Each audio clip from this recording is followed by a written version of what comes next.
సిద్దిపేట నియోజకవర్గం నంగునూరు మండలం రాజగోపాల్పేట్ గ్రామంలో ఇటీవల కురిసిన అకాల వడగండ్ల వర్షాలకు నష్టపోయిన పంట పొలాలను మాజీ మంత్రి ఎమ్మెల్యే హరీష్ రావు పరిశీలించారు. ఈ సందర్భంగా ఆయన మాట్లాడుతూ వడగండ్ల వానలతో రైతులు తీవ్రమైన ఆందోళనలో ఉన్నారన్నారు. అసెంబ్లీలో కాంగ్రెస్ ప్రభుత్వం చాలా గొప్పగా చెప్పింది. కాంగ్రెస్ ప్రభుత్వం వస్తే పంటల బీమా తెస్తాం, రైతు బంధు 15,000 ఇస్తాం, 2 లక్షల రుణమాఫీ చేస్తామన్నారు. వానాకాలం రైతు బంధును పూర్తిగా ఎగ్గొట్టారు. 14,000 కోట్ల రైతు బంధు ఎగ్గొట్టి వాటిని రుణమాఫీలో ఇచ్చినట్లు చూపిస్తున్నారు. ఇటు రైతు బంధు రాక, ఇన్పుట్ సబ్సిడీ రాక కౌలు రైతులు ఇబ్బంది పడుతున్నారన్నారు. తక్షణమే వడగండ్ల వానకు పంట నష్టపోయిన కౌలు రైతులకు కూడా ఇన్పుట్ సబ్సిడీ ఇవ్వాలని హరీష్ రావు డిమాండ్ చేశారు.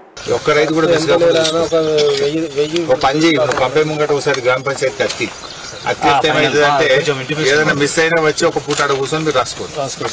వాళ్ళకి లేని బదనామొద్దు. గ్రామ పంచాయతీ గోడ కట్టి కూడా చెప్తారు. రానోళ్ళు పుల్ల పుల్ల చేపిస్తాను, బాధపడదు.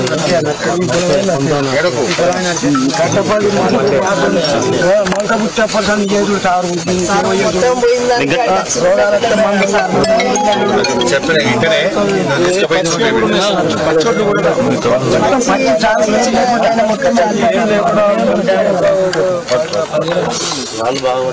ప్రతి రైతు రుణమాఫీ అయిందా బిడ్డ?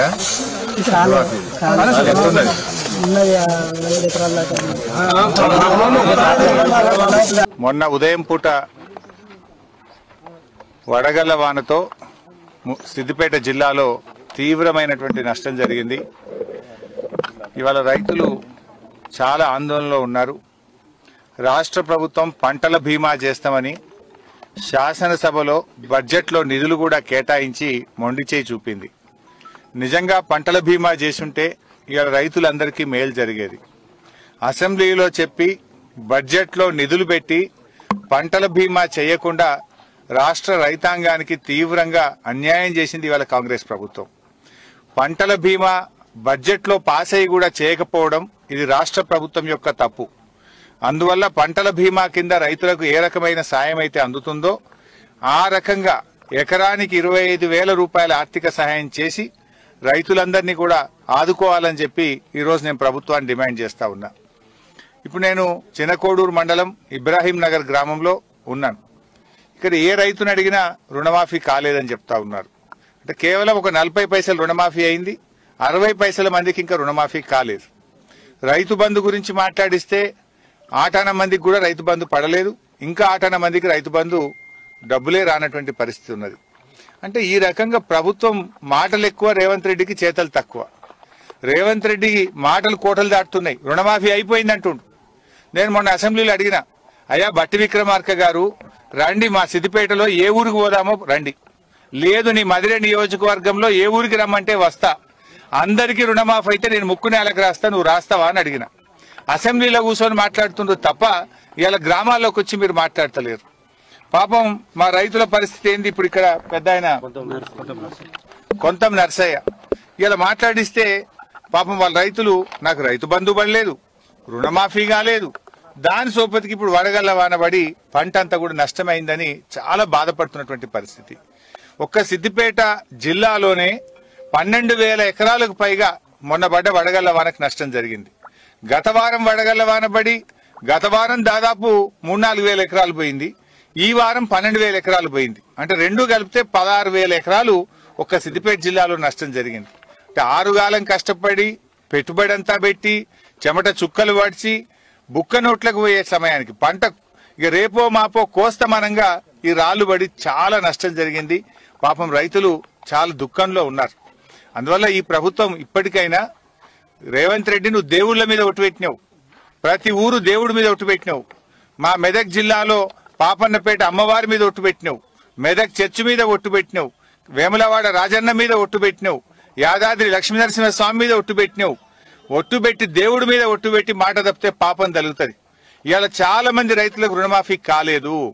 ఇప్పటికైనా రుణమాఫీ డబ్బులు మొత్తం విడుదల చేయాలని చెప్పి నేను కాంగ్రెస్ ప్రభుత్వాన్ని రేవంత్ రెడ్డిని డిమాండ్ చేస్తున్నా. ఇప్పుడు నా చినకోడూరు మండలం, నా నియోజకవర్గం చినకోడూరు మండలంలో ఇప్పటిదాకా రుణమాఫీ అయిన రైతులు ఎంత అంటే 5,300 మందికి రుణమాఫీ అయింది. కానోళ్ళెందరూ అంటే 7,352 మందికి గాలే. అంటే ఒక్క వంతు రుణమాఫీ అయింది, 2 మందికి రుణమాఫీ గాలే. చేసింది ఒక వంతు, ఎగ్గొట్టింది 2 వంతులు. దానికి రుణమాఫీ అయిపోయిందని అసెంబ్లీలో ముఖ్యమంత్రి చెప్పుడు, కాంగ్రెస్ వాళ్ళు బల్లలు కొట్టుడు. మరి రాండ్రి ఊళ్ళకి దమ్ముంటే గన్మెన్లు లేకుండా, పోలీసు వాళ్ళు లేకుండా ఏ ఊరికి పోదామో చెప్పుర్రి, ఏడ రుణమాఫీ అయిందో చెప్పుర్రి. మాటలు కోటలు దాటుతున్నాయి. ఇప్పుడు నేను లెక్కలతో చెప్తున్నా. నా సిద్దిపేటలో, నా నియోజకవర్గంలో, చిన్నకోడూరు మండలంలో అయింది 5,300 మందికి, కాంది 7,352 మందికి. దీని మీద నేను సవాల్ చేస్తున్నా. రెడీ, నేను ఏ ఊరికి వస్తారో రాండి. రుణమాఫీ చూస్తే గిట్లా, రైతు బంధు చూస్తే గట్లా, పంటల బీమా ఎగ్గొడితివి, అన్ని మోసాలే. ఇలా రైతు బీమా జనరల్ గా ఎవరైనా రైతు చనిపోతే కేసీఆర్ ఉన్నప్పుడు వారం లోపల 5 లక్షలు బ్యాంకులో పడుతుండే. ఇవాళ చిన్నకోడూరులో 2 రైతులు చనిపోయి 1 నెల రోజులు దాటింది. 1 నెల రోజులు దాటినా రైతు బీమా పైసలు ఇప్పటిదాకా వస్తలేవు. రైతు బీమా ఎగబెడితివి, రైతు బంధువు ఎగబెడితివి, రుణమాఫీ సగం సగం, అంత ఆగమాగం. ఏది చక్కగున్నది నీ పాలనలా? ఇవాళ ఎంతో కష్టపడి మేము కాళేశ్వరం ప్రాజెక్టు కట్టి, మేము కాలువ కింద నీళ్లు తెచ్చి ఇంత పంట పండించే సమయానికి ఈ రకంగా రాళ్లు పడి ఇలా రైతులు చాలా బాధపడతా ఉన్నారు. సో నేను ప్రభుత్వాన్ని ఒకటే కోరుతా ఉన్నా, ఈ రైతులందరినీ కూడా, ఇంట్లో రకరకాల హార్టికల్చర్ పంటలు కూడా ఉన్నాయి, మిర్చి గాని, టమాటా గాని, కూరగాయలు గాని, వరి పంటతో పాటు హార్టికల్చర్ కూడా బాగా దెబ్బతిన్నది. ఈ రైతులందరినీ కూడా ఆదుకోవాలని, ఈ రైతులకు వచ్చే వానకాలానికి ఉచితంగా విత్తనాలు ఇవ్వాలని, ఇన్పుట్ సబ్సిడీ కింద ఎకరానికి 25,000 రూపాయలు ఇవ్వాలని ఈ రోజు మేము డిమాండ్ చేస్తా ఉన్నాం. Thank you.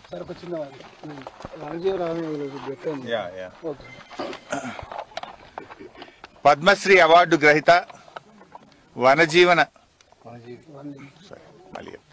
పద్మశ్రీ అవార్డు గ్రహీత వనజీవి రామయ్య గారి మృతి పట్ల బీఆర్ఎస్ పార్టీ తరఫున తీవ్రమైన సంతాపాన్ని వెలుబుచ్చుతా ఉన్నాం.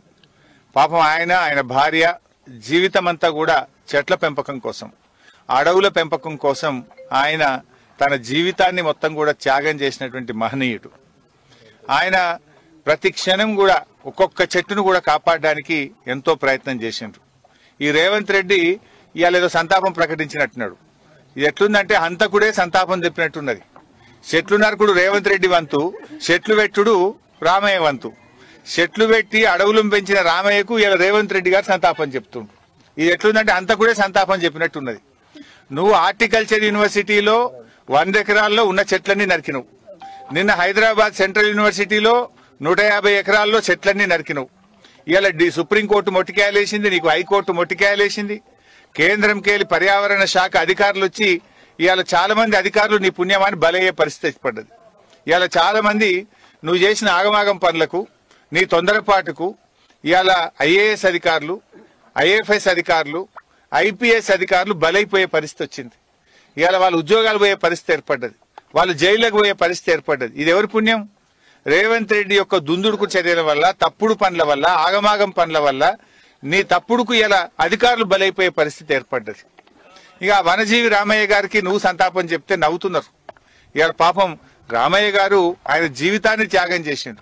నడవరాకపోయినా కూడా సైకిల్ ఎక్కి ఆయన మరి ఎన్నో విత్తనాలు చల్లుతూ, ఎక్కడ ఖాళీ స్థలం కనబడితే అక్కడ విత్తనాలు చల్లుతూ చెట్ల పెంపకం కోసం, పర్యావరణ పరిరక్షణ కోసం మరి ఆయన జీవితాన్ని పూర్తిగా అంకితం చేసినటువంటి మహనీయులు.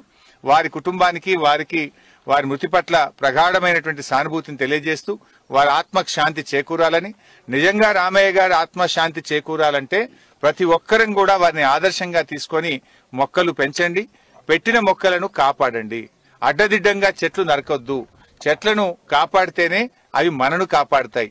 మంచి వర్షాలు పడాలన్నా, వడగళ్ల వానలు పడకూడదన్నా, మరి ఉష్ణోగ్రత కంట్రోల్ కావాలన్నా, భూసారాన్ని కాపాడాలన్నా చెట్టు మానవ మనుగడకు చాలా చాలా ముఖ్యమైనటువంటిది. అందరూ కూడా ఈ చెట్ల పెంపకంలో రామయ్య గారిని ఆదర్శంగా తీసుకుందాం, రామయ్య గారి బాటలో నడుద్దాం.